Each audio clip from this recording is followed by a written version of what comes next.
Yes, so hello guys, welcome back to the channel. It's time to talk sports here on the channel because Ghana's Thomas Partey was in action for Arsenal as they came up against Shakhtar Donetsk in the UEFA Champions League. And oh my word, what a performance from Thomas Partey as he helped Arsenal win this game against Donetsk in the match that was played today on Tuesday. And well, how did Thomas Partey perform? Well, the Ghanaian midfielder started in the heart of midfield before moving on to the right back after his teammate Kaliafori was injured and had to be substituted. So coach Mikel Arteta decided to move Thomas Partey into defense, and he did quite of a job in helping Arsenal to defend the balls and also progress the ball up front. And in the end, it was Arsenal who won the game by 1-0. Well, how did it all end up for Arsenal to win this game? Well, it was Gabriel Martinelli,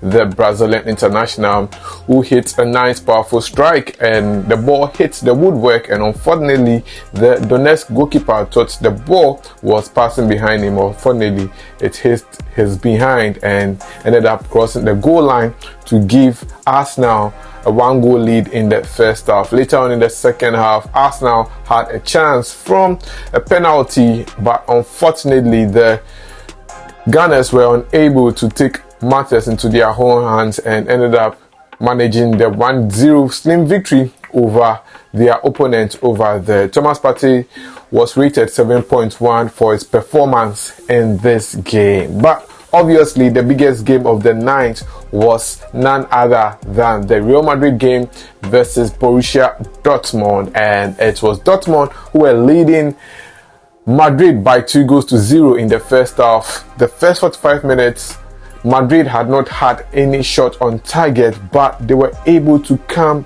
into the second half to score 5 goals to end up winning the game by 5-2. And what a performance from Brazilian international Vinicius Junior, who we all have to agree right now that he deserves to win the Ballon d'Or award next week when it comes off. See, Vinicius Junior doesn't need our validation. He has proven himself, and this match was not even a match for him to prove himself that he's the best in the world. Well, he scored a hat-trick in the game, and see, Carlo Ancelotti is a coach that I admire so much. He has done very well, and this Madrid team, Charlie, I don't know what's going to stop them from winning this format of the UEFA Champions League. Well, also Ghanaian defender that is Mohammad Salisu missed AS Monaco's game in the UEFA Champions League as they came up against Club Brugge. The defender gave his all for the Black Stars in their doubleheader against Sudan. Unfortunately, he caught up a hamstring, and so he hasn't been able to get back to active football. He is currently on the sidelines, and it tells you how some of these Black Stars players put their career on the line to come and play for the national team, and when things go bad, it affects them at the club level. Now he has to work his way back to full fitness and hope that he gets to start in matches for AS Monaco once again. But despite his absence, AS Monaco were able to beat Club Brugge by 1-0 in that game. Now, away from the UEFA Champions League, let's talk matters regarding Mohammad Kudus. We all know the incidents that happened over the weekend that saw our star midfielder Mohammad Kudus being sent off in West Ham's 4-1 defeat to Tottenham Hotspur. The Ghanaian player, after scoring later on in the second half, had a brawl in the game, and the referee had to send him off after taking down about 3 players of Tottenham Hotspur. Well, the English FA has released a statement stating that Mohammad Kudus acted in an improper manner and has up to Thursday and to issue a response to his improper action in the game against Tottenham Hotspur in the UEFA Champions League. In the English FA's statement, it said, regulation and discipline updates. Mohammad Kudus allegedly acted in an improper manner and or used violent conduct after the offense that he was sent for. Tottenham Hotspur, West Ham United and Mohammad Kudus have until Thursday, 24th October to provide their response. So we'll await and see what both teams, that is Tottenham and West Ham would have to say on the matter, as well as Mohammad Kudus. I feel like what happened between Zambrotta and Zidane was what happened in this particular game. I felt like probably the Spurs players might have said something to annoy or frustrate the Ghanaian international, but this is clearly what I think. This is my opinion, but we'll have to wait until Thursday to see what both clubs and player have to say about that. So that is the latest on Mohammad Kudus. Let's go on and do some more. And Ghanaian midfielder, that is Lawrence Adjekum, has revealed that he would not think twice about joining the Super Eagles. Lawrence Adjekum, despite being a Ghanaian international and plays very well at club level, has not gotten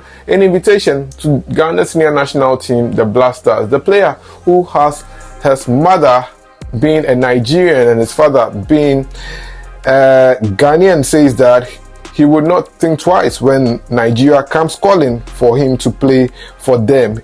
In an interview, he told On Go Nigeria that my father is from Ghana, but my mother is Nigerian. I can play for both nations. That's one part that people don't know about me. And if the chance to play for the Super Eagles comes, I won't say no. And that is what Lawrence Adjekum said. And see, he's one player that I think that up till now we should give him a chance in the Blasters, but that has not been the case. I know Ghana has a whole lot of midfielders, so it's kind of difficult to bring in midfielders, and our coaches will always say they are building a team, and I'm with their team, no sir, no. But let's wrap it all up with English-born defender of Ghanaian descent, that is Josh Echampo, who plies his trade with Chelsea. Well, Chelsea have frozen the player's contract to play for the first team as well as the under-21 team. The young midfielder got the opportunity to play for Chelsea's first team under Mauricio Pochettino, and since the departure of Pochettino, well, Josh Echampo hasn't gotten the opportunity to play under Enzo Maresca's team at Chelsea. Well, in a statement released by Chelsea, they claim that, well, the player has to sign his new contract with Chelsea before he can go ahead and feature for the club in any match. Else, he won't play for either under 21 or the first team of Chelsea. This comes after some clubs have expressed interest in the young Ghanaian defender. Over the weekend, when Chelsea played their match in the Premier League, well, Chelsea was without their right backs, that is Malo Gusto, as well as their captain Reece James, but the third option had to be Josh Echampo, but unfortunately Enzo Maresca couldn't use him because the club has frozen him from playing for either the first team or the under-21 team. The young player has his contract to expire in 2026, and until then he would have to sign a new contract with Chelsea before he can play for them in the new season. Well, this is where I draw down the curtains for this episode of Sports Update Ghana. Thanks for doing the watching. Please subscribe, like, share, and don't forget to leave a comment. I'll see you in the next one. I'm out.